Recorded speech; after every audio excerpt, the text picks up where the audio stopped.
Et bonjour à tous, bienvenue sur la communauté de l'ONU, votre émission d'Acropolis qui parle de vos dictateurs préférés, puisqu'aujourd'hui c'est l'un d'entre eux qui va nous intéresser, à savoir Kim Jong-un sur la Corée du Nord. Et oui, une nouvelle fois, le Conseil de sécurité des Nations Unies s'est réuni sur la Corée du Nord. Ils en auront mis du temps, ces gens-là, parce que moi j'attendais ça avec impatience. Alors j'espère que vous allez bien depuis cette dernière réunion sur... C'était sur l'Irak la semaine dernière. Alors, comment ça va se passer cette fois? On va tester un nouveau format qui va être un petit format revue de presse pour comment dire, faire un petit point sur les événements d'actualité internationale qui se sont passés depuis la dernière réunion que nous avons commentée, histoire qu'on puisse en discuter comme ça pendant 10-15 minutes. Enfin voilà. Alors, bonjour Phyton, bonjour Ostet, salut Pingouin, salut Valentin. Gal, salut Ostende, salut Corail. Bonjour à tous. Alors, on va se lancer ça. Sylvain, peux-tu mettre la première image, s'il te plaît? Parce que du coup, en fait, voilà, on a sélectionné quelques petits articles. Alors, on va faire un premier point, du coup, sur un des événements qui s'est passé la semaine dernière, à savoir donc du coup que Trump a annoncé qu'il allait quitter l'accord de Paris sur le climat. Donc l'accord de la COP21 qui a été signé en décembre 2015.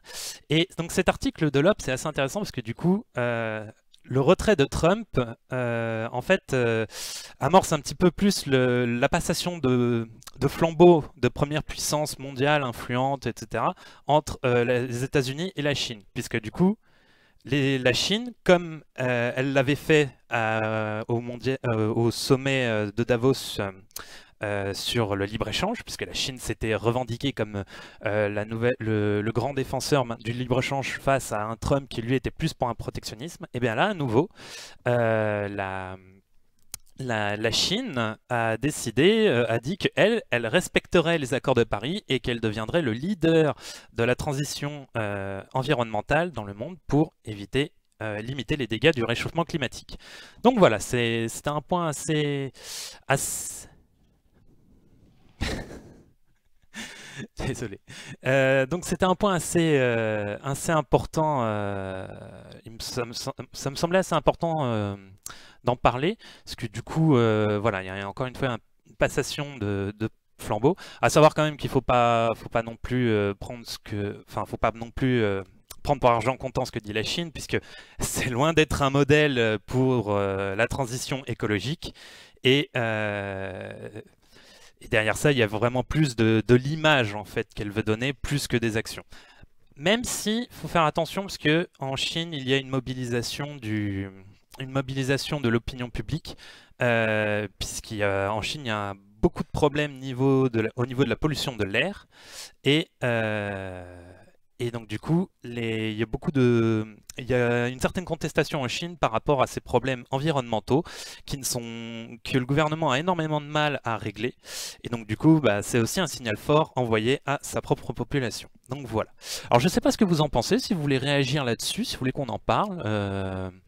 C'est pas rien, hein. Il y a Trump, en fait, l'élection de Trump a quand même constitué on va dire une accélération en fait du déclin des États-Unis, puisque les États-Unis, que ce soit démographiquement, économiquement et même militairement, même si c'est un beaucoup plus long terme, vont être amenés évidemment à passer deuxième puissance dans le monde et à céder leur place à la Chine. Et là, c'est un événement marquant de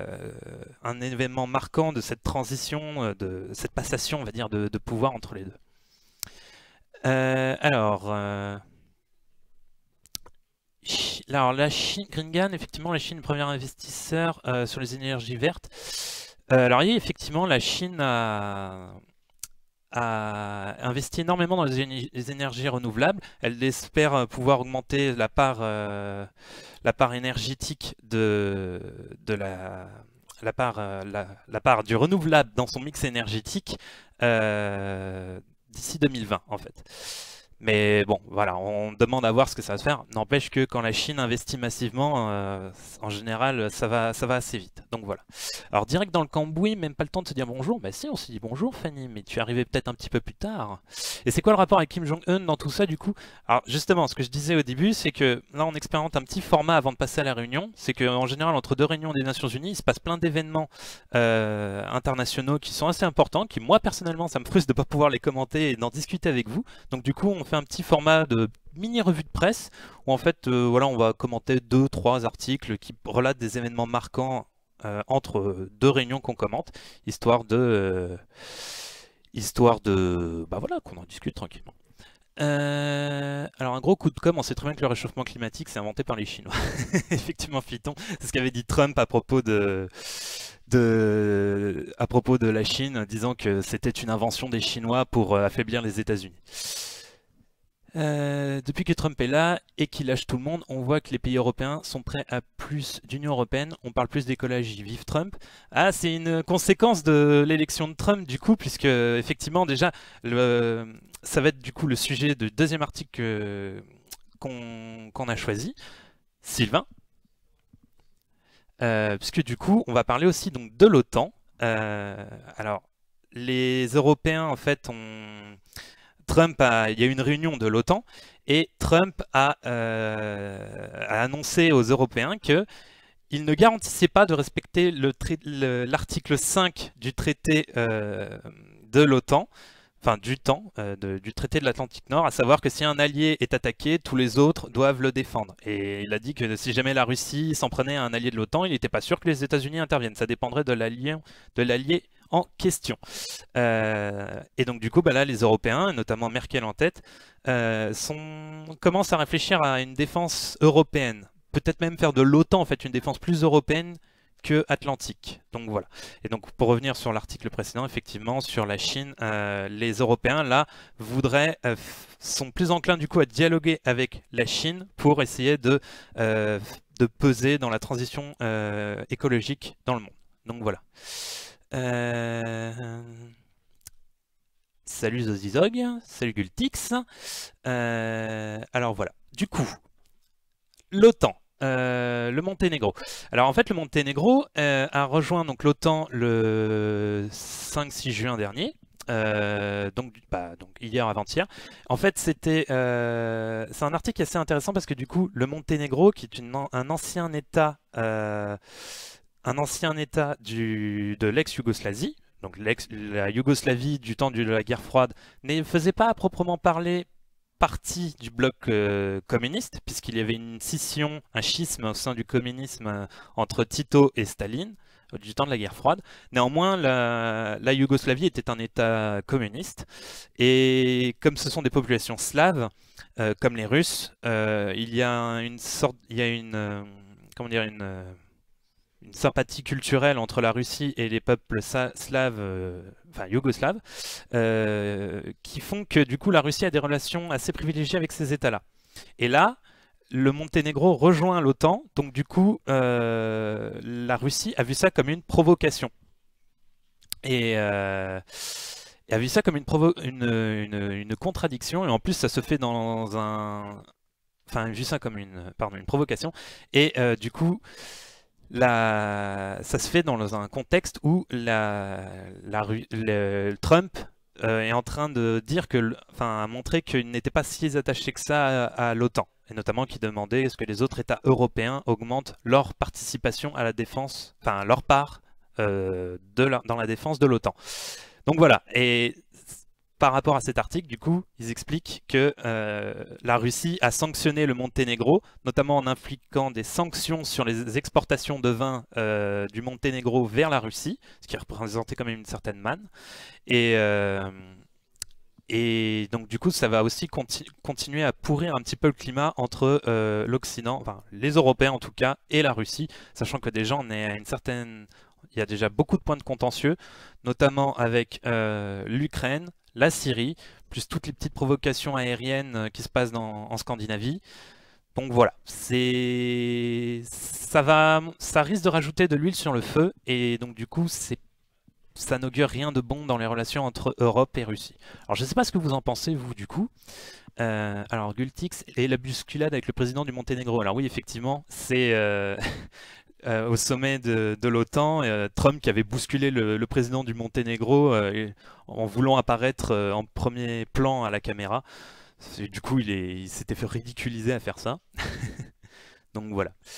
Alors l'Allemagne est prête grâce à Trump et les Brits vont pas nous faire chier vu qu'ils vont sortir du Brexit. Alors oui, effectivement, Merkel a annoncé que comme Trump a expliqué qu'il n'était pas sûr de respecter l'article 5 du traité de l'OTAN, il était pas... Merkel a expliqué que derrière, elle pensait qu'elle souhaitait que du coup les Européens prennent en charge leur défense en augmentant leur budget militaire. Et derrière ça, en fait, Merkel voudrait que l'Allemagne redevienne une puissance influente d'un point de vue militaire, à savoir de réarmer, enfin d'augmenter les effectifs de la Bundeswehr, d'augmenter son matériel, etc., etc. Donc là, c'est un point assez important aussi parce que dans la tradition de l'Allemagne post-Seconde Guerre mondiale, ça constitue quand même un changement assez important. Parce que jusque-là, l'Allemagne était un pays plutôt pacifiste, entre guillemets, et n'intervenait vraiment que par une diplomatie économique, comme le Japon. Et là, pour le coup, elle montre une volonté à vouloir faire de l'Allemagne une puissance militaire. Du coup, à voir ce que ça va donner aussi. Puisque je pense que ça... Enfin, c'est pas dit que ça ne ravive pas des craintes non plus en Europe. Donc on verra. On verra, on verra. Alors, Daijin, Trump voulait plus de l'OTAN pendant la campagne, il a juste changé d'avis face au terrorisme, mais je crois pas que l'OTAN soit très pertinent sur le terrorisme. C'est tout le problème, effectivement, Daijin, durant cette réunion de l'OTAN, il a été discuté de savoir comment l'OTAN pouvait répondre de façon pertinente face au terrorisme. Parce qu'à la base, initialement, l'OTAN n'est juste qu'une alliance défensive. Sauf qu'après la chute du mur de Berlin et la fin de la guerre froide, l'OTAN est devenue une organisation qui intervenait sur des théâtres extérieurs, sans qu'il soit question de défense d'un État. Ça a été le cas en Afghanistan, ça a été le cas en Libye, puisque l'opération franco-britannique en Libye en 2011, même, il y avait aussi les États-Unis qui étaient venus dedans, mais qui étaient restés un peu en arrière, c'était fait sous la bannière de l'OTAN. Et en fait, l'OTAN s'est vu remettre des mandats par l'ONU à certains moments. Donc du coup, voilà, il y a un petit problème avec l'OTAN. En fait, on ne sait pas très bien quel est son but en fait. Et derrière, en fait, l'OTAN est le sujet principal de discorde entre l'Europe et la Russie en fait. Et le fait que l'OTAN s'élargisse une nouvelle fois avec le Monténégro, qui du coup devient le 29e État membre de l'OTAN, ça continue à alimenter les tensions du coup entre les deux pays. Alors, Acropolis, bonne question d'Osted, peux-tu réexpliquer clairement l'article 5? J'ai la même notion que Gultix, mais on l'active cet article comme les États-Unis l'ont fait sous bouche. Alors attends, la question d'Osted.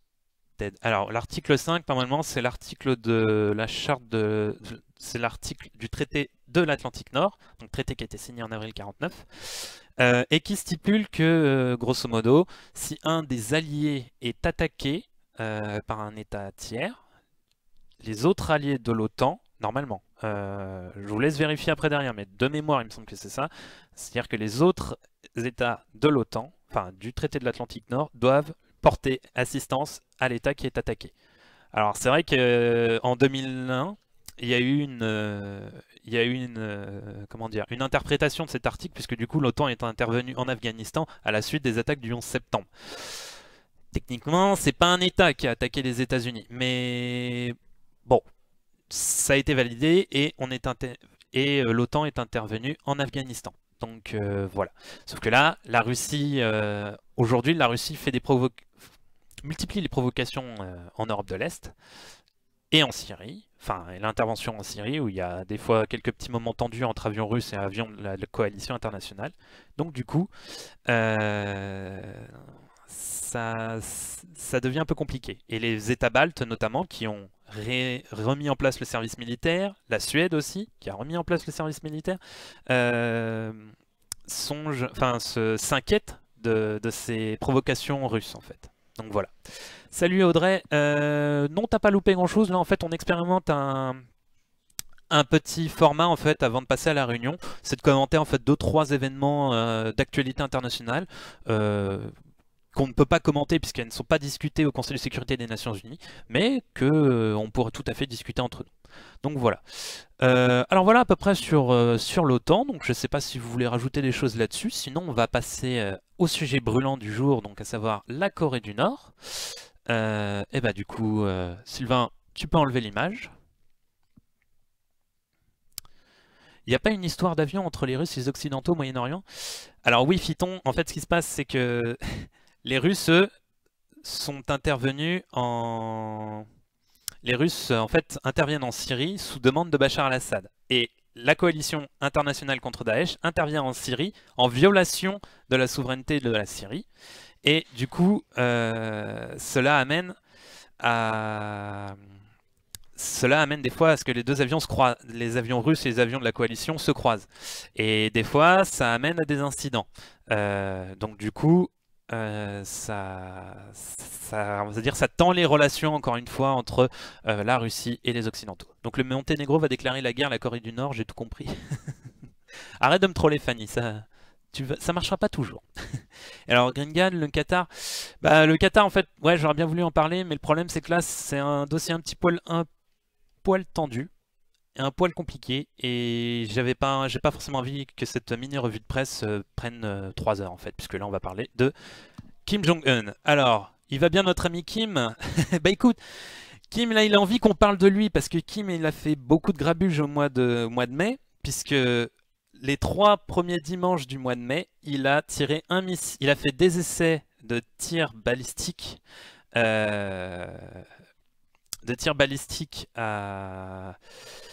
où en fait il testait les missiles, donc des missiles qui pourraient porter une charge nucléaire. Et ces missiles, donc, pour la plupart, se sont abîmés en mer, sauf un qui, lui, a pu exploser dans l'atmosphère. Donc voilà. Donc du coup, là, ça a relancé chaque semaine la crise.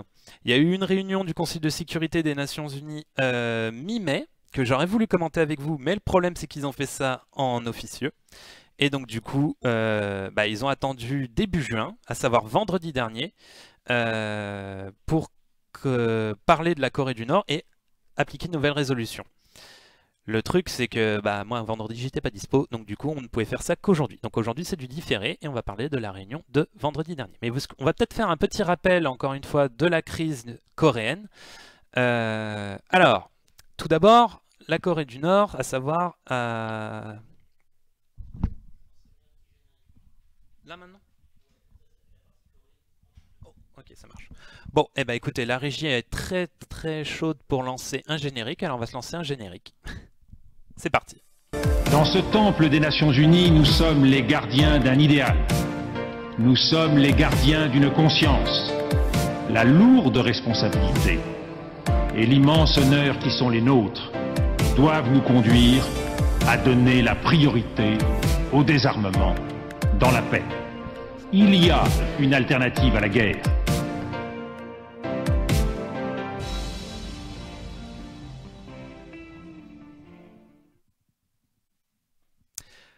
Et rebonjour à tous. Alors voilà, ce magnifique générique, encore une fois un grand merci à Théo pour l'avoir fait. Alors du coup, on va peut-être faire un petit bilan donc, de la crise coréenne. Qu'est-ce qui se passe? Pourquoi on en est arrivé là? Alors très rapidement, depuis 2006, en fait, la Corée du Nord a procédé à 5 essais nucléaires. Donc un en 2006 et un en 2009. Donc ça c'était sous Kim Jong-il, qui est mort en 2011. Ensuite, quand son fils lui a succédé, Kim Jong-un, lui, a procédé à 3 essais nucléaires, un en 2013 et 2 en 2016. Le premier était au mois de... Il était au mois de février, ou mars, un truc comme ça. Et le deuxième a eu lieu au mois de septembre 2016. Donc voilà. Et depuis le début 2017, en fait, on a eu un regain des tensions, puisque en fait, Trump, en même temps qu'il a voulu... qu'il a frappé en fait la Syrie avec ses missiles Tomahawk à la suite des attaques au gaz sarin. Il a aussi envoyé sa flotte, une des flottes de l'US Navy au large de la Corée. Donc ça a relancé les tensions qui étaient déjà bien importantes entre la Corée et la communauté internationale. Et donc ensuite, là, depuis avril, on est dans un jeu de provocation entre la Corée du Nord et Trump, puisque la Corée du Nord, du coup, a procédé, du coup, depuis avril, à 4 essais de tir de missiles balistiques. Donc voilà. Ensuite, alors, Sylvain, est-ce que tu peux mettre du coup la première image? Alors, les premiers essais nucléaires. Le premier, en fait, faut savoir qu'en fait le programme nucléaire nord-coréen, c'est quelque chose qui date depuis la guerre froide. À savoir que Kim Il-sung en fait a voulu développer un programme nucléaire quand les États-Unis en fait ont installé des armes nucléaires en Corée du Sud en fait. Donc à partir de là, ça a un processus qui a pris beaucoup de temps, puisque du coup ni les Chinois ni les Soviétiques ne voulaient aider la Corée du Nord à avoir des armes nucléaires. Donc du coup, la Corée du Nord a dû faire au début un peu en solo.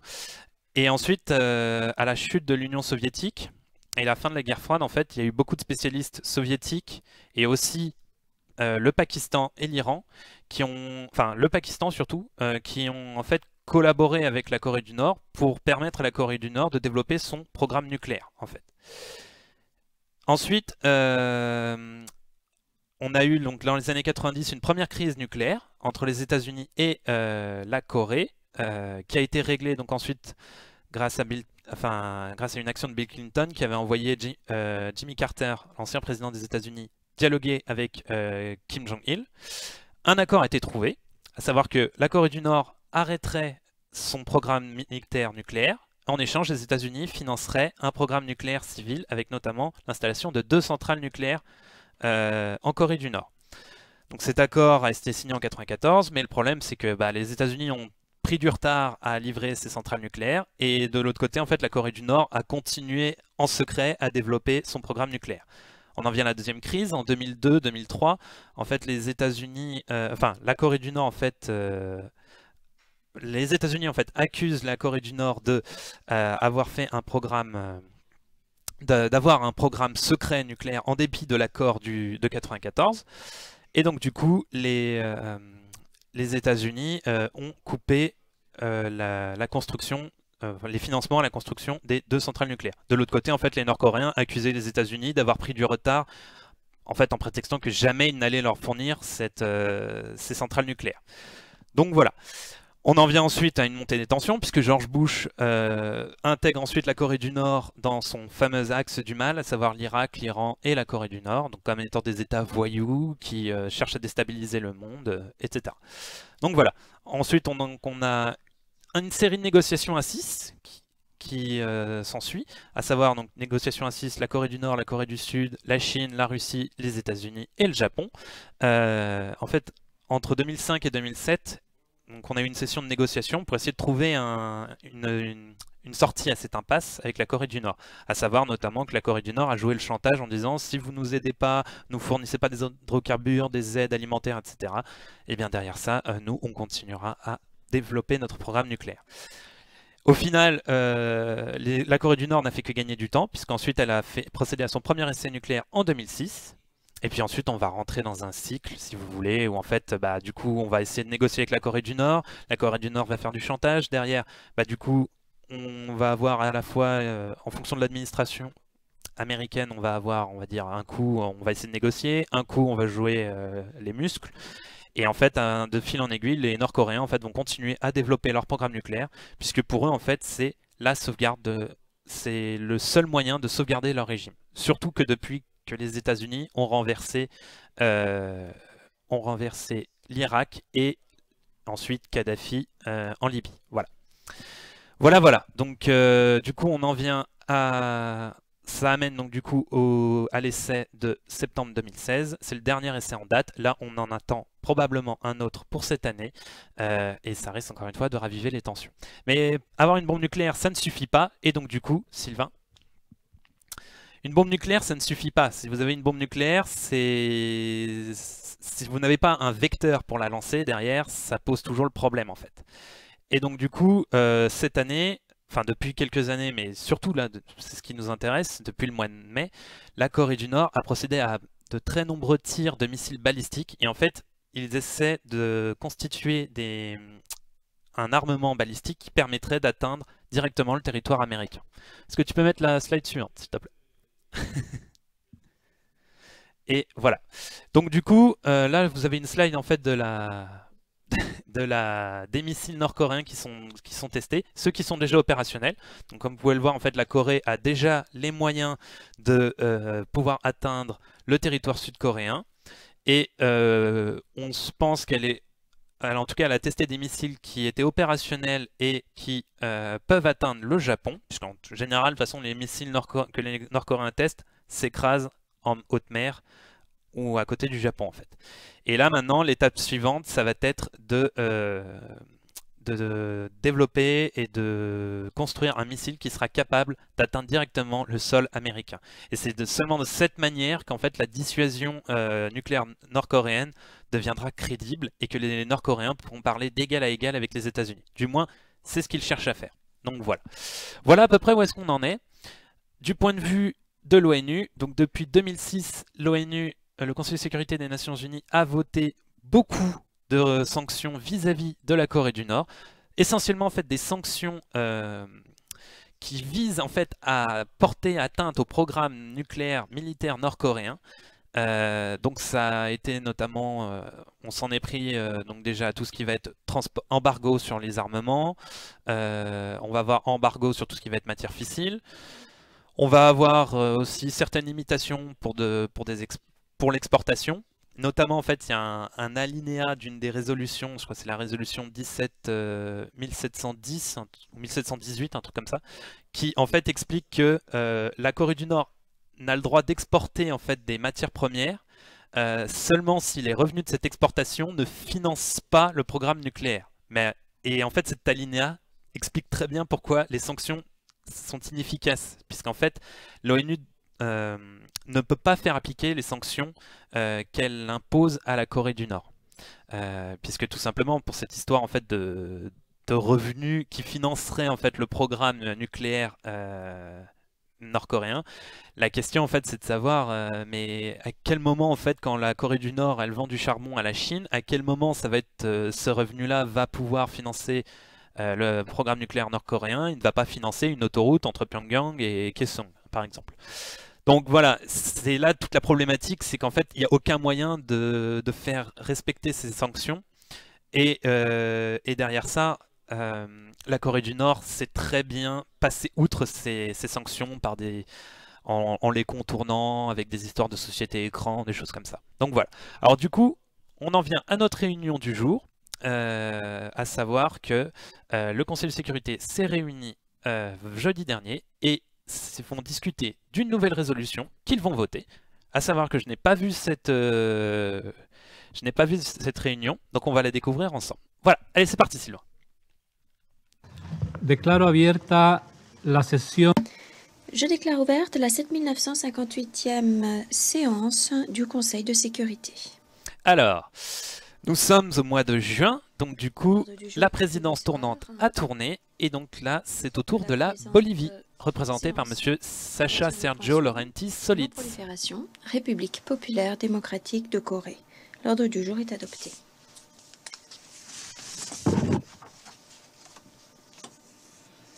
Conformément à l'article 37 du règlement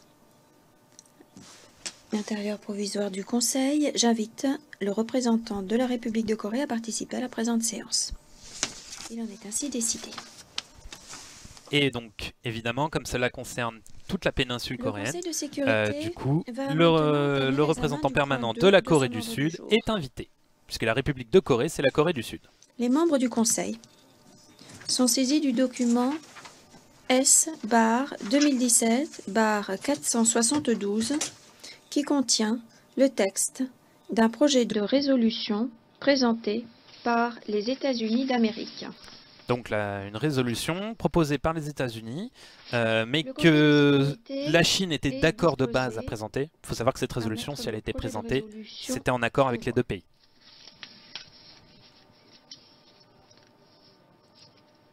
Nous allons donc voter maintenant sur ce projet de résolution. Ah, alors ils vont voter.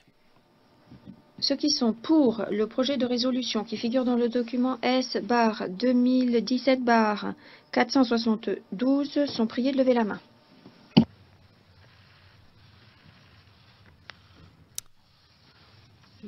Ah bah écoutez, a priori, c'est un carton plein. Carton plein pour cette résolution. El resultado Le résultat du vote est le suivant. Le projet de résolution a reçu 15 voix pour. Le projet de résolution est donc adopté à l'unanimité sous la cote 2356 de l'année 2017. Et oui Fanny, même Vlad l'a voté. Alors, cette résolution, qu'est-ce Je qu'elle vais dit? maintenant donner la parole aux membres du Conseil. Cette résolution, elle recondamne encore une fois les tirs de missiles balistiques et en fait, elle élargit les sanctions de la résolution 1718 qui a été votée en 2006 sur les sanctions économiques, à savoir qu'en fait, elle élargit les sanctions à certaines personnes qui sont responsables du programme nucléaire nord-coréen, notamment en gelant leurs avoirs et en bloquant les tirs de missiles et en bloquant, en leur interdisant de voyager. Voilà. Du Conseil de sécurité, dont 3 des voisins. Et donc là, c'est au tour de Madame Nikki Haley, représentante permanente des États-Unis. Ces tirs de missiles sont une menace pour la paix et la sécurité internationale, et que la communauté internationale doit réagir à cette menace. L'heure est venue depuis longtemps pour la Corée du Nord d'en tenir compte. La communauté internationale a décidé d'agir et la pression ne faiblira pas tant que la Corée du Nord ne respectera pas pleinement les résolutions du Conseil de sécurité. Ce sont des provocations qui constituent une menace directe pour de nombreux pays, y compris pour le mien. Les missiles sont tombés près de la Corée du Sud, du Japon et plus récemment près de la Russie.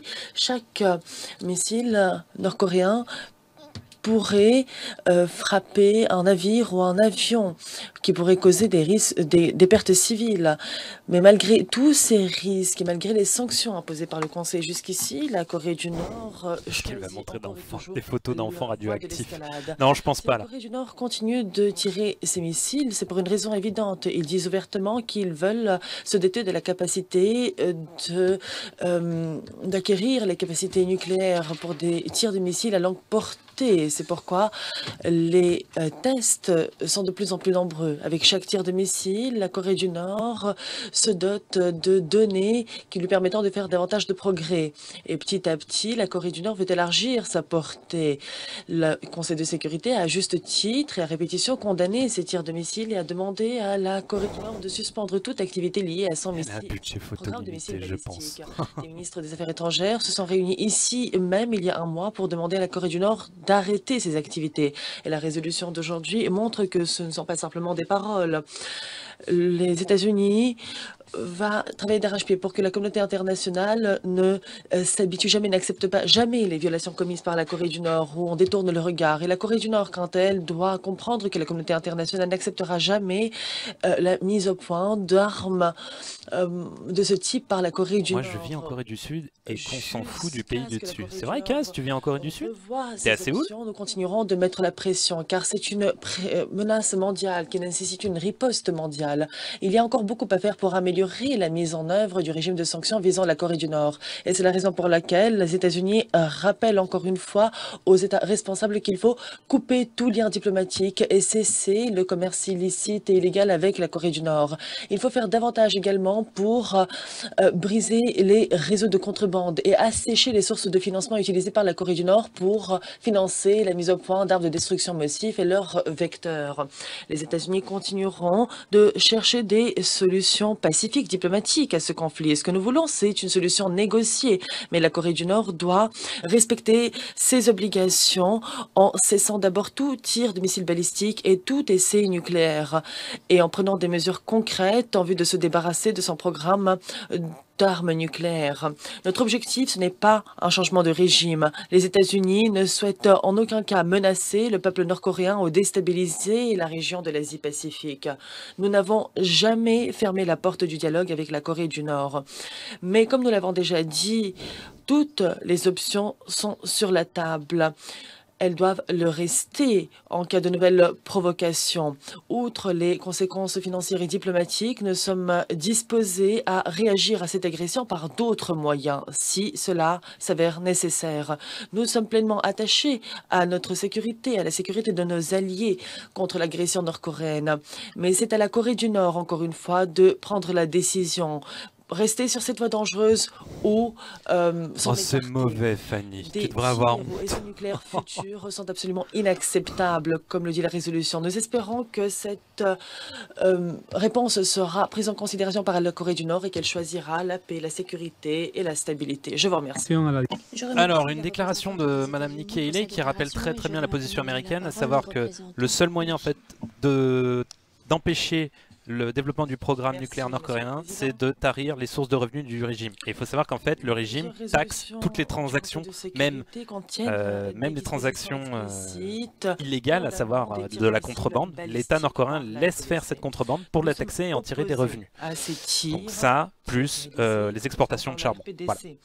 La résolution adoptée par le Conseil de sécurité Et donc là, c'est au tour de Monsieur Liu Ji, représentant permanent de la Chine au Conseil de sécurité. Contre la mise au point de programme balistique ou nucléaire par la RPDC. La résolution, dans le même temps, a réitéré l'importance du maintien de la paix et de la sécurité dans la péninsule coréenne et dans l'Asie du Nord-Est de façon générale, en réaffirmant l'attachement à nos solutions diplomatiques et négociées et en soulignant l'importance de désamorcer les tensions par les parties concernées.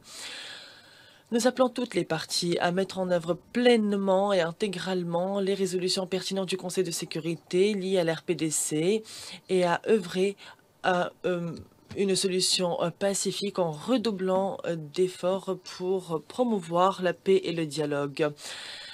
La situation est très complexe et délicate aujourd'hui, mais il y a aussi des possibilités qui s'offrent à nous pour résoudre les problèmes et essayer de trouver un règlement par le biais du dialogue et des négociations. Il incombe à toutes les parties concernées de faire preuve de retenue et de faire davantage pour rétablir la confiance mutuelle plutôt que de faire le contraire. En tant que voisin proche de la péninsule coréenne, la Chine a toujours insisté sur la nécessité de dénucléariser la péninsule en vue de maintenir la paix et la stabilité dans la péninsule. Et nous avons toujours insisté sur l'importance du dialogue dans cette situation. Nous sommes opposés fermement à tout conflit qui pourrait entraîner le chaos dans la région. Nous avons proposé une approche double, dénucléarisation et réinstauration de mécanismes de paix dans la péninsule coréenne,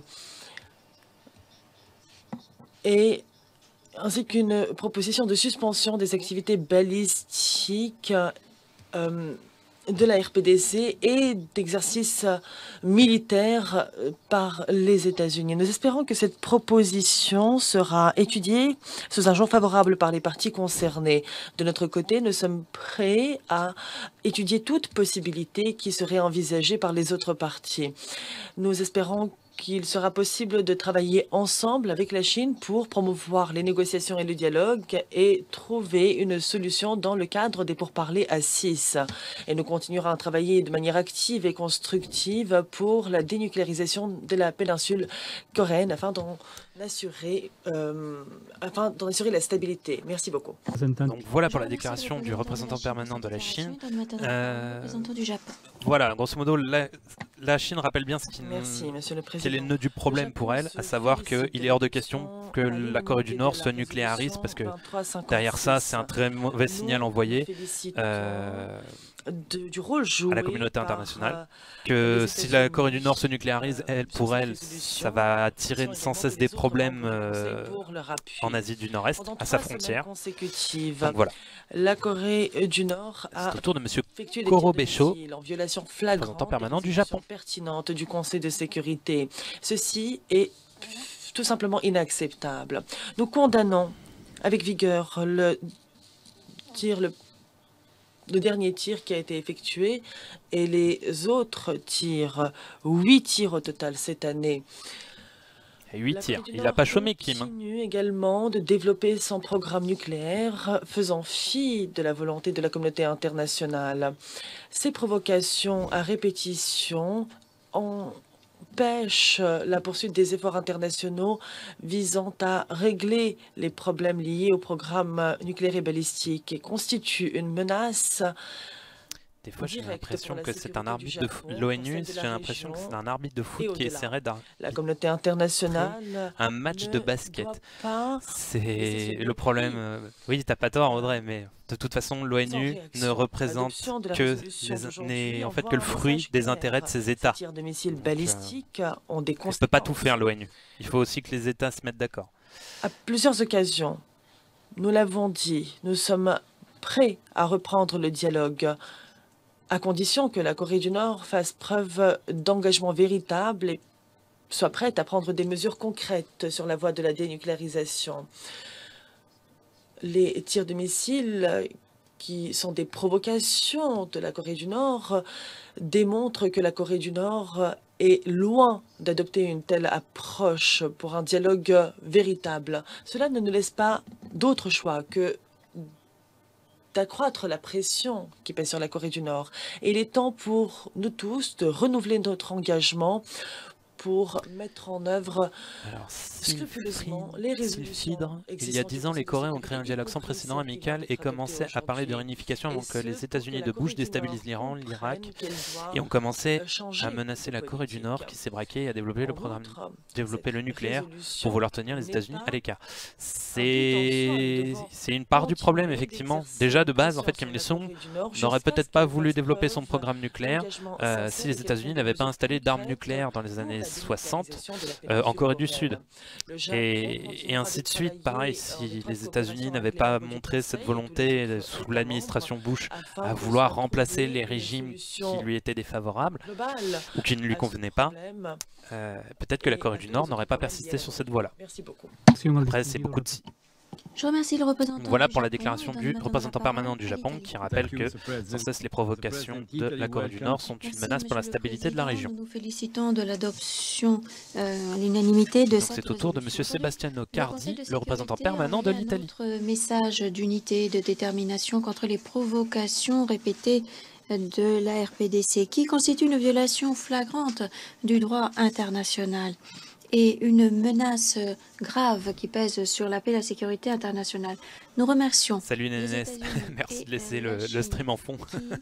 On fait avancer cette résolution dans un esprit de collaboration constructive avec toutes les parties, tous les partenaires. Ceci est crucial dans le cadre des efforts déployés pour établir la paix et la stabilité sur la péninsule de Corée. Nous condamnons une nouvelle fois les tirs de missiles et les activités de ce type récentes. La RPDC doit cesser de faire fi de façon flagrante de ses obligations internationales. Elle doit prendre des mesures immédiates pour cesser de telles mesures. La RPDC doit tout d'abord s'engager à mettre immédiatement fin à son programme de missiles et ce de façon complète, vérifiable et réversible. Monsieur le Président, à la tête du comité 1718, nous continuons de travailler. 1718, c'est le comité des résolutions contre, enfin des sanctions, pardon, contre la Corée du Nord. De celle qui vient d'être adoptée, et ce par l'ensemble des membres. Un régime de sanctions rigoureux, efficace et fondamental pour que les dirigeants de la RPDC calculent le prix de ce souhait de défier le Conseil et la communauté internationale dans son ensemble. Pour terminer, je voudrais dire que selon l'Italie, ces sanctions doivent rester un outil dans le cadre d'une stratégie plus vaste pour parvenir à la paix et à la stabilité sur le continent et sur la péninsule. Ces régimes de sanctions ne constituent pas une fin en soi.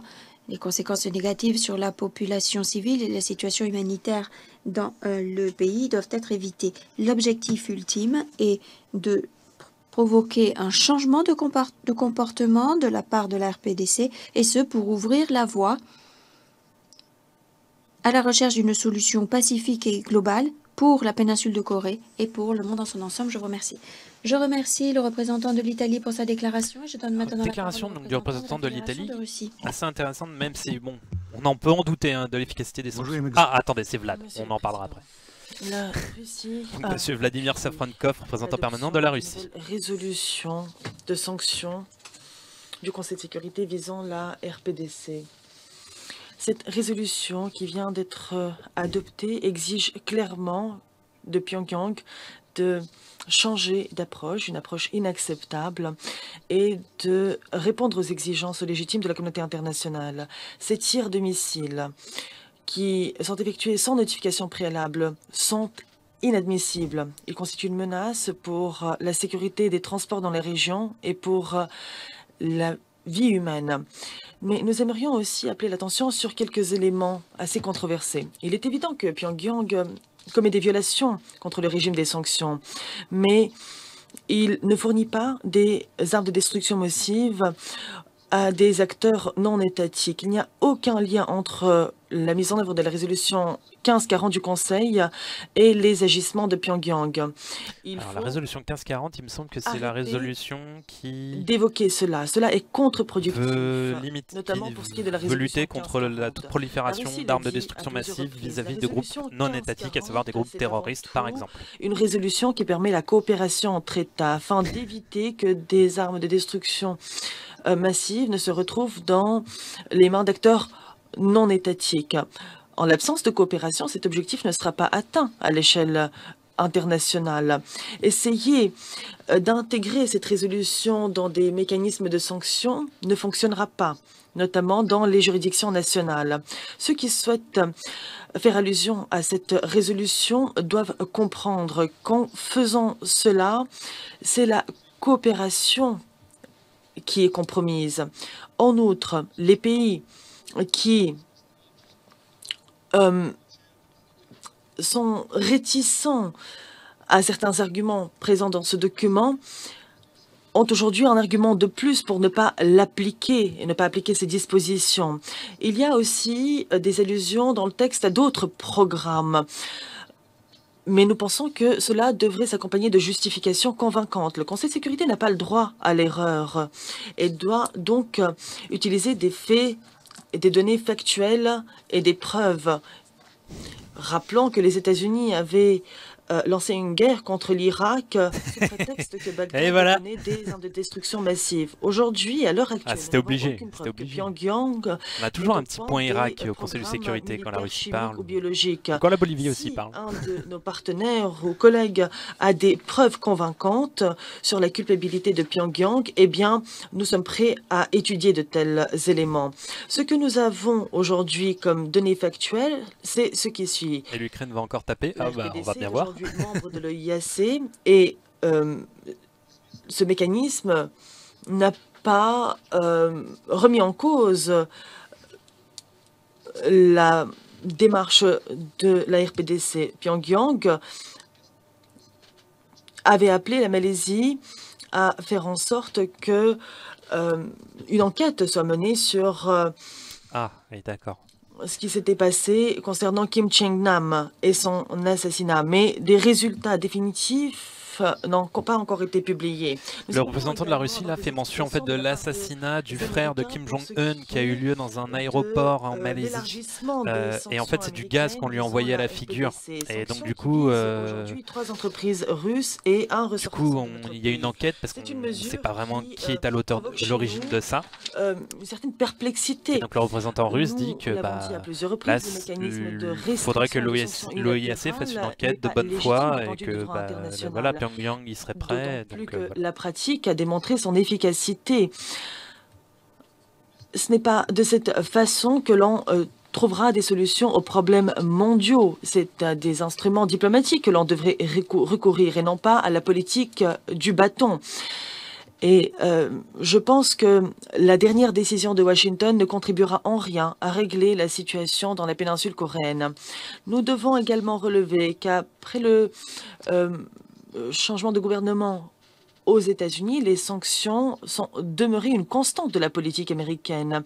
On cherche aujourd'hui à les appliquer à des ressortissants et des entreprises russes, alors que l'on devrait au contraire essayer de désamorcer les tensions dans les relations bilatérales. Ce qu'on fait aujourd'hui, c'est prendre des mesures... Monsieur Safrankov, en fait, explique que qui vont dans le sens inverse. Les sanctions, en fait, des fois, s'appliquent à des sociétés russes, puisqu'en fait, il faut savoir que la Russie est, après la Chine et la Corée du du Sud, Monsieur le l'un Président, des, les agissements un des aventuriers de principaux Pyongyang ne investisseurs devraient pas, en nous Corée du Nord. donner des prétextes pour intervenir de façon militaire dans la région ou mettre en œuvre des plans agressifs. La logique de la confrontation est vouée à l'échec. Elle aura des répercussions extrêmement négatives pour toute la péninsule coréenne et pour toute la région.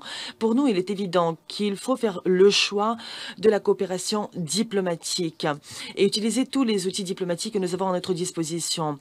Les propositions chinoises nous semblent tout à fait raisonnables. Le double gel, notamment des essais nucléaires et balistiques de la RPDC et des exercices militaires sud-coréens et américains, nous semble être la meilleure approche à adopter pour régler les problèmes dans la péninsule coréenne. Nous sommes prêts, quant à nous, à contribuer aux efforts internationaux. C'est Kim Jong-nam qui a été écarté du pouvoir car il voulait voir Disneyland. Pour essayer de régler cette crise Je sais pas. de façon politique. Le secrétaire général a d'ailleurs exposé sa vision sur cette question. Dans la recherche d'une solution à cette crise, on ne doit pas oublier que les sanctions contre la Corée du Nord ne devraient pas avoir des conséquences sur les conditions de vie de 25 millions de citoyens nord-coréens, dont la majorité a encore besoin d'aide. Le représentant russe rappelle encore une fois que faire attention avec les sanctions, parce que si on continue à les durcir, derrière c'est la population nord-coréenne qui va être touchée, alors que les sanctions actuelles qui devraient être efficaces contre le programme nucléaire ne le sont pas. Donc, derrière, ça sert à rien de partir dans la surenchère des sanctions. Seulement les programmes balistiques ou nucléaires de Pyongyang, c'est aussi l'activité militaire accrue de certains acteurs régionaux et de certains États d'Asie du Nord-Est. Il y a aussi autre chose, c'est le déploiement récemment sur le territoire de la République de Corée d'éléments de défense antimissile américains, le fameux THAAD. Nous l'avons dit à plusieurs reprises. Alors le THAAD, c'est le système de défense antimissile qui a été déployé par les États-Unis en Corée du Sud. Et pourrait remettre en question la sécurité des pays voisins. Encore une fois, nous appelons les États-Unis et la République de Corée à réviser cette politique, à essayer de réfléchir aux répercussions à long terme d'un tel déploiement. Quant aux pays de la région, nous les appelons à ne pas adhérer à de telles politiques qui sont extrêmement déstabilisatrices. Monsieur le Président, aujourd'hui, il est plus important. Je pense que là, il fait référence aux provocations de Trump quand il a envoyé, une des flottes de l'US Navy en mer de Chine. Utilise la politique de l'ultimatum, rien ne bougera. La situation sur la péninsule coréenne, comme d'autres crises dont nous sommes témoins, exige un travail collectif concerné et nous sommes prêts à faire un tel travail. Merci beaucoup. Je remercie le représentant de la Fédération de Russie pour sa déclaration. Je vais maintenant donner la parole au représentant. Voilà pour la déclaration du représentant russe qui a parti un petit peu dans tous les sens, mais qui a voulu vraiment expliquer tous les points du problème des sanctions vis-à-vis de la Corée du Nord. La résolution de Et voilà. 356 aujourd'hui. Par le biais de cette résolution et grâce à le THAAD a porté sur la frontière russe, donc ça leur plaît pas des masses, idem pour la Chine. Oui, effectivement, des Chines, c'est tout le problème. C'est qu'en fait, pour les Chinois et comme pour les Russes, mais surtout pour les Chinois, en fait, la Corée du Nord, ils savent très bien que la Corée du Nord, c'est un prétexte pour les Américains de garder un dispositif militaire conséquent dans la région, qui, au final, est plus des fois tourné vers la Chine que la Corée du Nord. Donc voilà. Avec chaque et donc là, c'est au tour du représentant du Royaume-Uni et c'est pas le même que d'habitude. Il s'agit d'un monsieur. Un mépris flagrant de la sécurité internationale. RPDC a mis Monsieur Peter Wilson au-dessus de l'intérêt et du bien-être de sa population. Plusieurs missiles ont été tirés cette année. L'action et le discours du régime montrent bien qu'il a tout à fait l'intention de poursuivre ce programme. Et nous devons montrer qu'il y aura des conséquences. Et que la communauté internationale dans son ensemble appuie le Conseil pour s'attaquer à cette menace. Donc, pour la troisième fois en 18 mois, le Conseil n'a eu d'autre solution que de prendre des mesures dynamiques. Par le biais de cette résolution relevant du chapitre 7, nous allons limiter la capacité d'entreprises et d'individus clés de la RPDC à financer, à commanditer des programmes, et ce, sur la base des recommandations du groupe d'experts des Nations Unies. Nous allons... Donc là, M. Wilson fait référence aux mesures de la résolution 2356 qui viennent de voter vendredi dernier, donc cette réunion-là, qui, grosso modo, élargit le régime des sanctions à certaines personnes du régime nord-coréen qui sont responsables des programmes de missiles, des programmes nucléaires, etc., en gelant leurs avoirs et en leur interdisant de voyager. Qui essaie de cacher ce régime, ce programme. Les sanctions sont des sanctions sévères, des sanctions qui exercent une pression sur un régime qui agit depuis beaucoup trop de temps en toute impunité. Nous l'oublions pas, la RPDC peut choisir elle-même la voie à suivre. Soit elle peut poursuivre son action dangereuse de déstabilisation, ou bien elle peut prendre des mesures pour façonner un avenir meilleur pour son peuple. De concert, les membres de la communauté internationale doivent être déterminés pour appliquer ces nouvelles sanctions, ainsi que toutes les autres mesures déjà adoptées par le Conseil. Tous les États membres doivent jouer leur rôle et mettre pleinement en œuvre les sanctions. Nous avons un engagement collectif pour contrecarrer le comportement de la RPDC. Nous devons afficher notre détermination collective pour mettre un terme à cette action illégale déstabilisatrice. Je vous remercie. Donc voilà, encore une fois, une déclaration du représentant britannique qui est dans la lignée de ce qu'ils font d'habitude, à savoir qui demande beaucoup de sévérité de la communauté internationale vis-à-vis de certains régimes, et pas tant ça, c'est pas tant un appel au dialogue en fait. Donc, voilà. Et c'est au tour de l'Ukraine, représentée par M. Volodymyr Yelchenko. Suite aux tirs de missiles récents, des tirs de provocation de la part de la RPDC, nous félicitons les délégations qui ont participé à la rédaction de ce texte.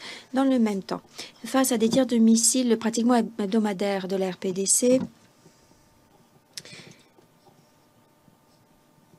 nous voyons que Pyongyang poursuit sa rhétorique et continue de faire fi des interdictions. Et par conséquent, nous devons en conclure que le régime de sanctions actuel doit être renforcé. Nous savons tous pertinemment que la RPDC continue d'acquérir une technologie, du matériel, des ressources financières pour poursuivre son programme de missiles. Et tout tir supplémentaire complique la tâche au Conseil et la communauté, la tâche du Conseil de la communauté internationale pour mettre un terme à ce processus sinistre.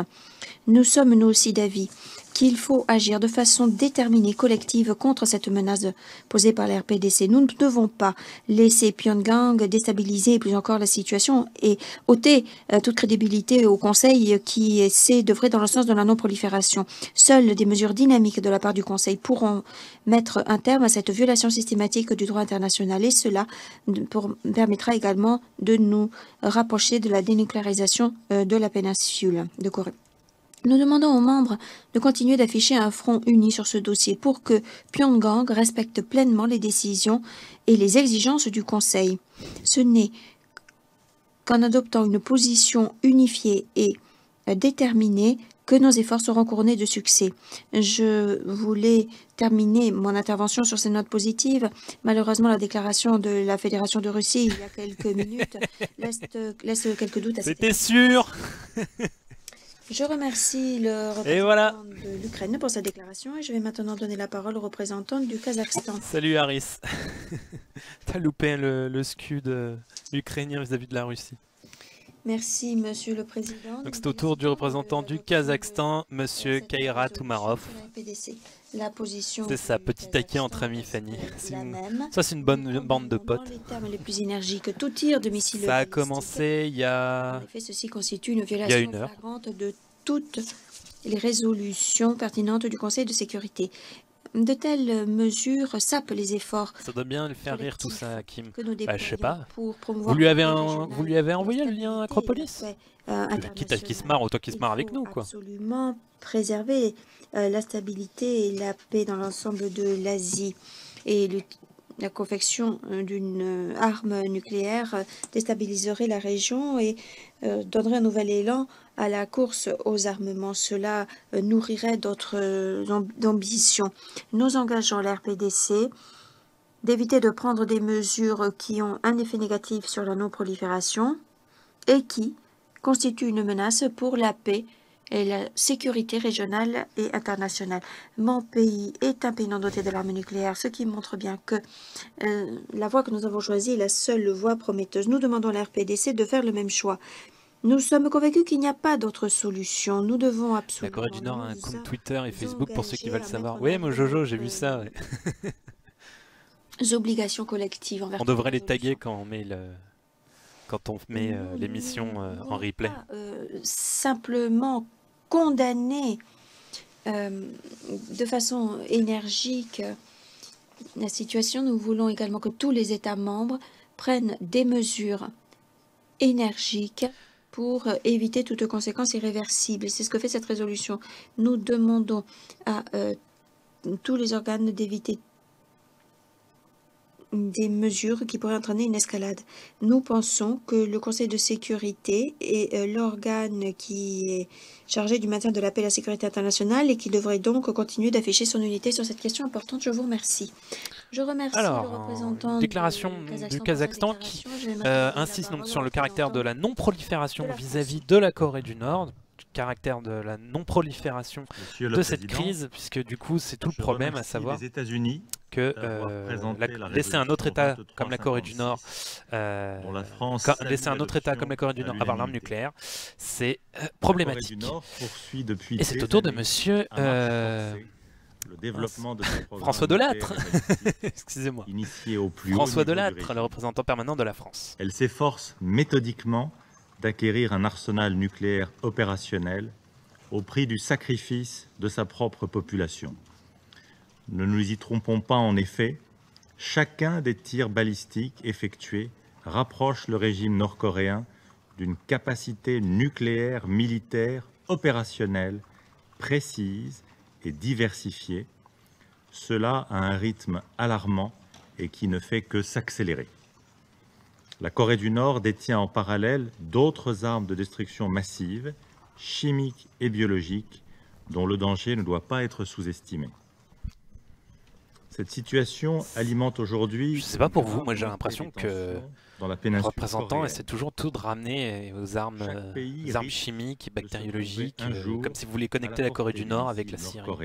Je ne sais pas ce que vous en pensez, vous. Notre sécurité à tous qui se trouve dès maintenant menacée. Au-delà, c'est l'ensemble du régime de non-prolifération, lui-même au cœur de notre système de sécurité, qui est en danger. Monsieur le Président, malgré nos avertissements répétés, la Corée du Nord n'a cessé de braver toutes les injonctions de ce Conseil et de défier la communauté internationale dans son ensemble. Devant la gravité et l'urgence de la menace, l'une des menaces les plus aiguës à la paix et à la sécurité internationale, il était urgent que ce Conseil marque sa préoccupation et réaffirme son autorité. La France... Pour une fois que je vous demande votre avis, les gars, putain. De la résolution proposée par les États-Unis, qui permet de réaffirmer un triple message dénué d'ambiguïté, d'unité, de fermeté et d'engagement du Conseil de sécurité. Cette résolution, par laquelle le Conseil condamne les agissements injustifiables nord-coréens, sanctionne des individus et des entités au cœur du fonctionnement du régime, de ses programmes notamment balistiques et du financement de ceux-ci. Cette résolution constitue une réponse déterminée, mais c'est également un nouvel avertissement. La dangereuse et irresponsable fuite en avant de la Corée du Nord doit en effet cesser. La Corée du Nord doit prendre conscience que si elle s'obstine dans le choix de l'escalade et de la provocation, alors nous n'aurons d'autre choix que de renforcer la pression avec une totale détermination. La France l'a dit, les sanctions ne sont pas une fin en soi, mais face à l'entêtement irresponsable et injustifiable du régime nord-coréen, il n'y a aujourd'hui pas d'autre solution que la fermeté pour le convaincre de revenir à la table des négociations.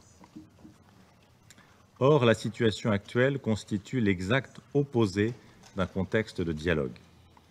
Il appartient donc à la Corée du Nord de montrer sincèrement, par des gestes concrets et de bonne foi, qu'elle est prête à s'investir dans une solution négociée Le problème, voilà, contribuer à justement, c'est que l'apaisement des la tensions déclaration de François sur la Delattre, comme péninsule celle des autres, en fait, coréenne. explique que Il y a il faut que la Corée du Nord revienne dialoguer. Qui reste Mais derrière, nucléarisation c'est derrière, faut aussi que, enfin, la Corée du Nord aussi se dit, bah oui, mais c'est à vous aussi de venir vers moi pour dialoguer, parce que moi, j'essaie juste de me protéger. Donc voilà, en fait, c'est ça le problème, c'est que tout le monde attend tout le monde en fait pour la négociation. Donc voilà. Je vous remercie, monsieur le Et donc voilà pour la Président. déclaration de monsieur François Delattre, Notre délégation qui rappelle donc décision de qu'il faut, l'adoption à l'unanimité avec de la fermeté, résolution continuer aujourd'hui les au sanctions. Conseil. Il faut montrer à la La Corée du Nord décision qu'elle du n'a pas le choix de Conseil fait qu'elle n'a pas le suite choix, à la qu'il faut qu'elle série de désarme, etc. Provocation accrue de la République populaire Et démocratique donc là, c'est au de tour Corée. de la Suède, représentée par La monsieur. décision du Conseil démontre une nouvelle Olaf fois l'unité et Skog. la détermination du Conseil sur ce dossier. La Suède condamne, dans les termes les plus énergiques, l'insistance de la RPDC Salut Logan, à bienvenue parmi nous. son programme d'armes nucléaires, y compris avec des tirs répétés de missiles balistiques. Ce sont là des mesures qui violent de façon flagrante les résolutions pertinentes du Conseil de sécurité. Nous sommes aux côtés des pays et des peuples voisins qui vivent constamment sous la menace de ce comportement menaçant de la RPDC. La RPDC continue de faire fi de ses obligations internationales. La mise en œuvre de toutes les résolutions pertinentes, y compris celles que nous venons d'adopter, est cruciale. Nous demandons à tous les États membres d'honorer leurs obligations à cet égard. Enfin, Monsieur le Président, les sanctions en soi ne vont pas régler la situation sur la péninsule de Corée. Des efforts diplomatiques Ah, une voix discordante. et intenses sont nécessaires pour éviter une nouvelle escalade et pour commencer à trouver une solution pacifique, diplomatique et globale pour la péninsule et l'ensemble de la région. Nous demandons à la RPDC de renouer les fils du dialogue crédible et significatif à la communauté internationale. Je vous remercie. Je remercie le représentant Ah ouais, d'accord, de la Suède ok. pour sa déclaration. Allez, Et je bisous, donne maintenant ciao, la parole bye. au représentant de l'Uruguay. Mais bon, néanmoins, voilà, monsieur Skog a bien Je vous remercie, rappelé monsieur le que président. les sanctions, enfin, il faut arrêter avec la surenchère des sanctions et que derrière, il faut revenir au dialogue. Il n'y a que comme ça que ça peut marcher avec la Corée du Nord. Donc voilà. Missiles balistiques répétés. Et c'est au tour de l'Uruguay, Nous sommes représenté également par monsieur préoccupés par la Luis recrudescence des tensions sur la Bermúdez. péninsule de Corée. Une telle action constitue une grave menace pour la paix et la sécurité internationale. C'est par ailleurs une violation flagrante des résolutions adoptées par le Conseil.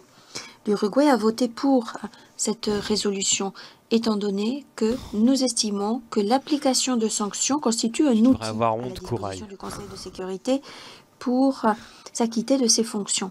Par conséquent, les sanctions ne constituent pas une fin en soi, il s'agit plutôt d'un outil qui permet d'atteindre un objectif politique, en l'occurrence la dénucléarisation de la Corée du Nord. De la même façon, les États membres doivent afficher leur détermination pour honorer leurs obligations et pour assurer une application efficace et correcte des sanctions, en évitant par là même des conséquences humanitaires négatives pour la population de la Corée du Nord.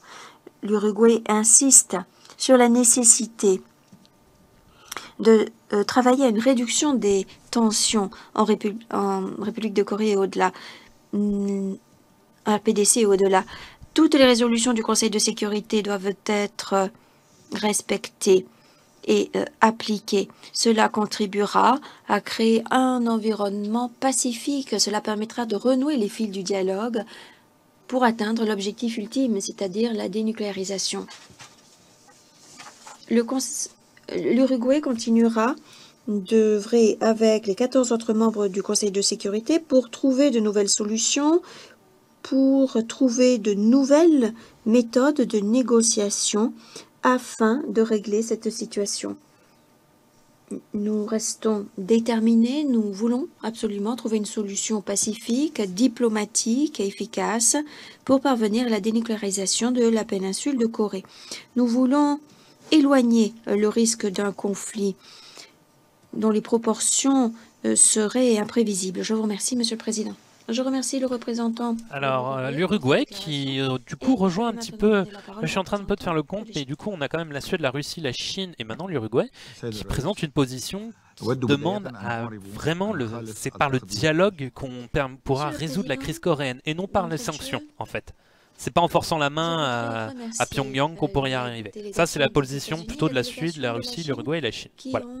C'est au tour de monsieur Amr Abdelatif Aboulata, représentant permanent de l'Égypte. Montre bien que le Conseil et la communauté internationale souhaitent transmettre un message très clair en s'opposant aux violations du régime de sanctions par la RPDC. Il s'agit de respecter les résolutions pertinentes du Conseil, en particulier les résolutions récentes. 23-21, 22-70 notamment. Nous demandons à la RPDC... 23-21 et 22-70 sont les résolutions qui ont été adoptées par le Conseil de sécurité en 2016, à la suite des 2 essais nucléaires. Le régime de non-prolifération de par le monde. Nous sommes prêts à appuyer tous les efforts internationaux et toutes les initiatives pour régler de façon pacifique la crise chronique. Nous soulignons une nouvelle fois qu'il est absolument crucial d'éviter une dégradation de la situation humanitaire en RPDC. En conclusion, nous réaffirmons le rôle crucial du Conseil de sécurité ainsi que la nécessité qu'il y a à s'exprimer d'une seule et même voix.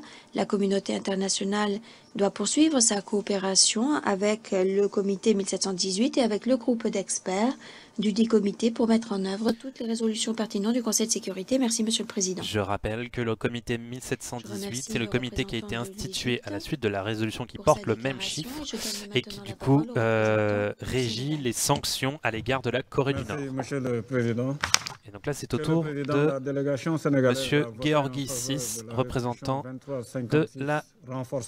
du Sénégal. En République populaire démocratique de Corée, conformément à l'engagement de mon pays en faveur d'un monde exempt d'armes nucléaires, mais aussi pour matérialiser la position du Sénégal en faveur d'une dénucléarisation de la péninsule coréenne.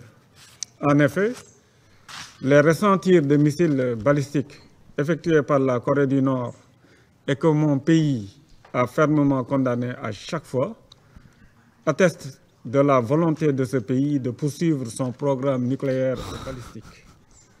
Or, les précédentes sanctions prises n'ont pas empêché l'amélioration progressive et l'expansion des capacités nucléaires et de missiles balistiques de la Corée du Nord, qui continue de violer de manière flagrante les résolutions et demandes répétées de notre Conseil de respecter ses obligations internationales dans ce domaine, et ceci d'une manière claire, irréversible et vérifiable. Ces agissements de la Corée du Nord constituent donc non seulement une menace pour les populations de la péninsule et de la région, mais aussi portent gravement atteinte au régime de non-prolifération, avec comme ambition la mise au point de vecteurs d'armes nucléaires qui exacerbent considérablement les tensions dans la région et au-delà.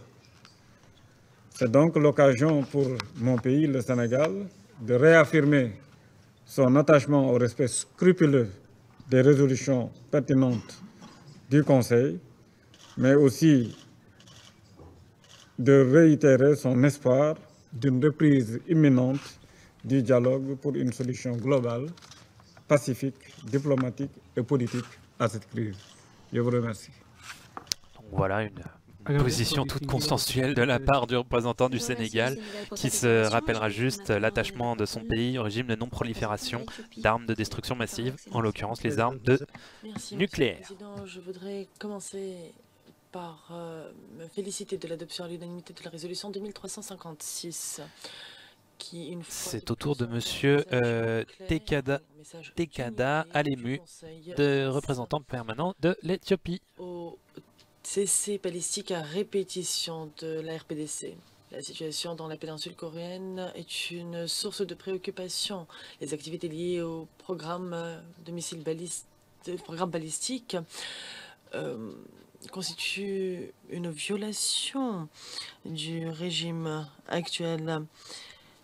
La résolution d'aujourd'hui a réaffirmé la position sans ambiguïté du Conseil, appelant la RPDC à renoncer à ses armes nucléaires et programmes existants de manière complète, vérifiable et irréversible, et à cesser toute activité liée. Cela est dans l'intérêt de tous. D'abord des voisins de la RPDC elle-même, et de la péninsule coréenne dans son ensemble et de la communauté internationale.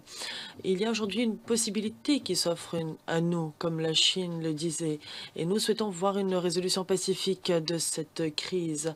Une escalade de la situation dans la péninsule coréenne pourrait avoir des conséquences dévastatrices sur la paix et la sécurité internationale. Cela ne fait aucun doute. La RPDC ne devrait pas être surprise de nos inquiétudes. Et il est capital que la RPDC respecte ses engagements sur la dénucléarisation et qu'elle se conforme pleinement aux résolutions pertinentes du Conseil de sécurité afin de permettre un apaisement des tensions. Donc la position des représentants éthiopiens rejoint celle du Sénégal, du Kazakhstan. Ça va, un appel au dialogue et éviter une escalade des tensions dans la région. Savoir qu'il y a tellement... Enfin, ce qu'il dit, de toute façon, c'est évident. C'est-à-dire que le nord-est de l'Asie, on a la Russie, la Chine, la Corée du Sud, la Corée du Nord. Enfin, il y a plus le Japon et les États-Unis qui ont beaucoup de soldats et de bases dans la région. Si ça pétait dans ce coin-là, ça pourrait très vite déborder, finir en escalade et ce serait le boxon. Je remercie le représentant permanent de l'Éthiopie. Je vais maintenant prononcer une déclaration. C'est au tour donc, du représentant de la Bolivie, M. Sacha Sergio Laurentis Solids, représentant permanent de la Bolivie et président du Conseil de sécurité pour le mois de juin. Les tirs de missiles balistiques. Nous lançons un appel à la RPDC pour qu'elle abandonne son programme nucléaire, son programme de missiles de façon complète, vérifiable et irréversible. Nous considérons que les sanctions constituent un moyen et non pas une fin en soi. De la même façon, ainsi que cela a été convenu lors du dernier sommet de chefs d'État et de gouvernement. Moi j'attends quand même le moment où la Chine en aura marre et enverrait la Corée du Nord. Ça n'aurait pas vraiment de sens parce que, déjà de toute façon, les Nord-Coréens ne se laisseraient pas faire. Et puis ensuite, si la Chine laisse exister la Corée du Nord, c'est parce qu'en fait c'est un État tampon entre un État qui est pro-américain et elle, en fait. Elle a besoin de ces États tampons pour éviter d'avoir une frontière directe avec un État pro-américain, en fait. Éviter une issue militaire à la situation. Nous devons utiliser tous les outils de la diplomatie, les outils du dialogue et de la négociation par exemple. Nous nous félicitons de la proposition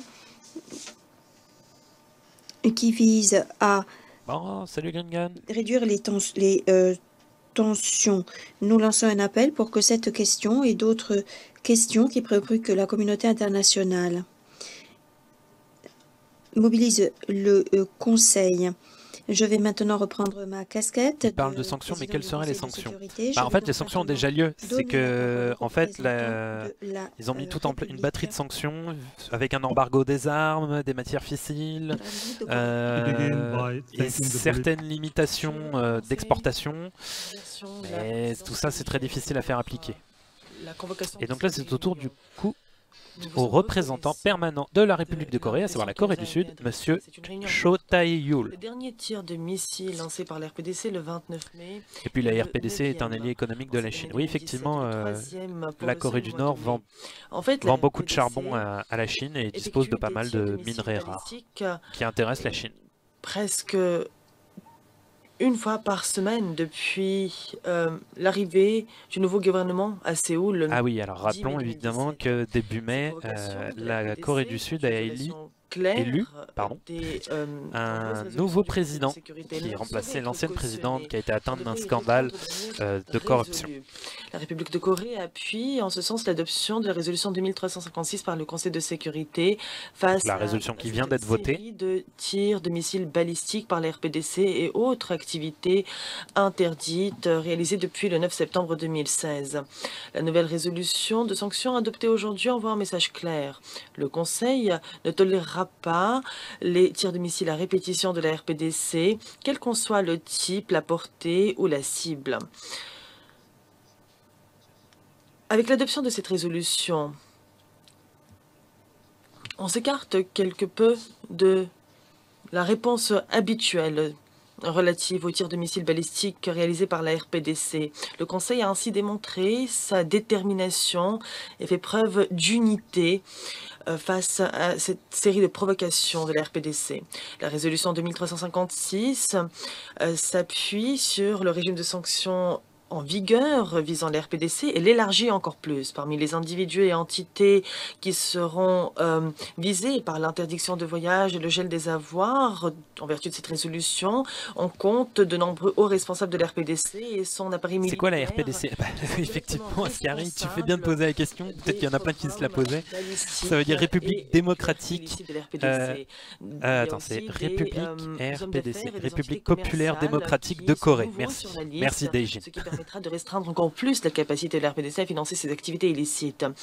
J'en profite pour encourager vivement les États membres des Nations Unies à mettre en œuvre pleinement toutes les résolutions du Conseil de sécurité, y compris les résolutions 2270, 2321 et 2356. Car finalement, l'objectif des sanctions est la pression est de ramener la RPDC à la table de négociation pour une dénucléarisation de la péninsule à terme. Pour que la RPDC choisisse la voie du dialogue, nous devons parler d'une même voie et agir de manière concertée en mettant en œuvre toutes les résolutions. Donc voilà, l'approche sud-coréenne, c'est vraiment de dire il faut continuer à faire pression sur la Corée du Nord pour lui dire nous, on ne cédera pas, alors ce sera à vous de venir à la table des négociations. C'est pas à nous de revenir vers vous. Dans les relations intercoréennes et dans les relations entre la RPDC et la communauté internationale.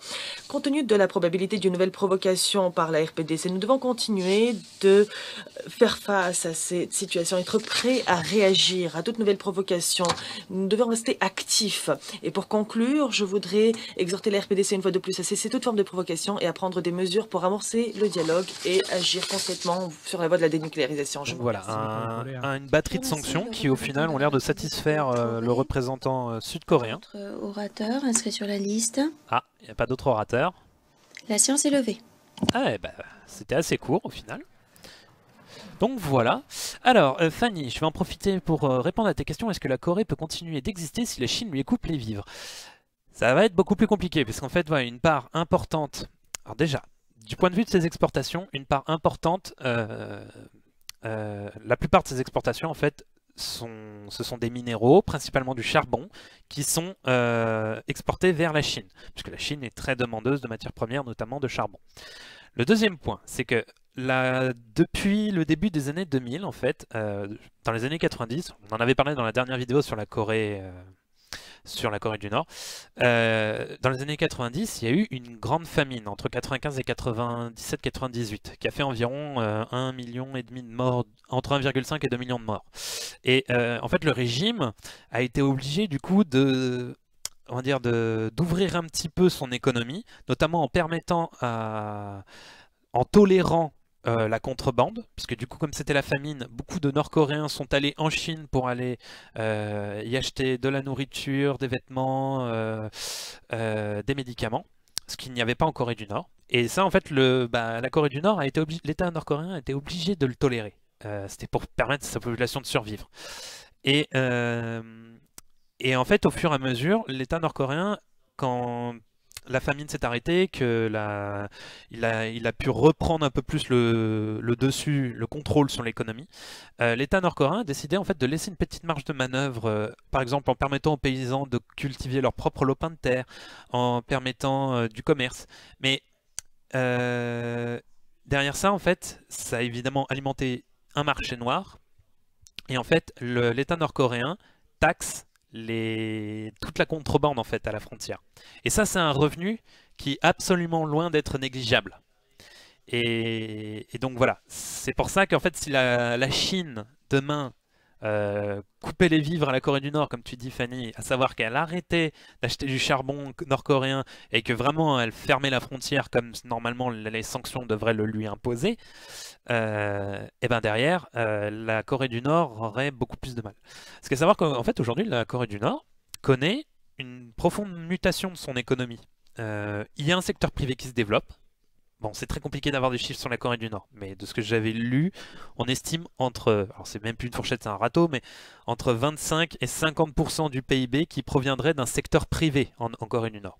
La plupart des immeubles sont construits par des opérateurs privés. Il y a des bars à Pyongyang, il y a des voitures, il y a des embouteillages. Après, c'est à mesurer tout ça. C'est-à-dire que les gens qui habitent dans les villes, ce sont les plus privilégiés en Corée du Nord et en général, ce sont les gens qui sont les plus hauts dans la société nord-coréenne, à savoir dans la hiérarchie du parti. Donc voilà.